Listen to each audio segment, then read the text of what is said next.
आणि आता बातमी महेंद्रसिंग धोनीची। महेंद्रसिंग धोनीची कोट्यवधींची फसवणूक झाली।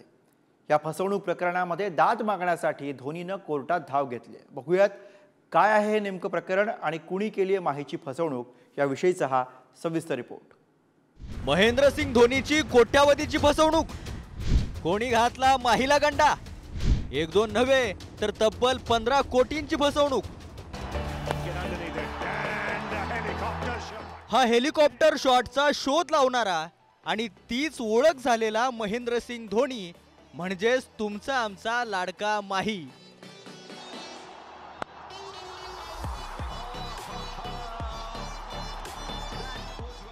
याला एक दोन नव्हे तर तब्बल 15 कोटींचा गंडा घालण्यात आलाय। या बातमीने क्रीडा जगतात खळबळ माजली।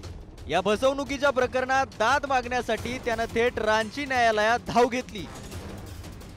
अर्का स्पोर्ट्स अँड मॅनेजमेंट सोबत माहीने 2017 साली करार केला होता। जागतिक दर्जाची अकादमी स्थापन करण्यासाठी हा करार करण्यात आला होता। या करारानुसार अकादमीला फ्रँचायझी फी आणि नफ्यातला वाटा देणं बंधनकारक होतं। वारंवार पाठपुरावा करून सुद्धा या अटी शर्तींचे पालन होत नव्हतं। त्यामुळे 15 ऑगस्ट 2021 रोजी धोनीने अकादमीला दिलेलं अधिकारपत्र रद्द केलं।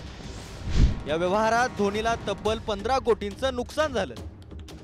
धोनीने अटी शर्तींचं पालन करण्यासह थकलेल्या पैशांसंदर्भात अनेक कायदेशीर नोटिसा पाठवल्या, त्याचा काहीही उपयोग झाला नाही। त्यामुळे अर्का स्पोर्ट्सच्या मिहिर दिवाकर आणि सौम्या विश्वास यांच्या विरोधात रांची कोर्टात माहीने दाद मागितली। त्याच्या प्रतिनिधीने हा दावा दाखल केलाय।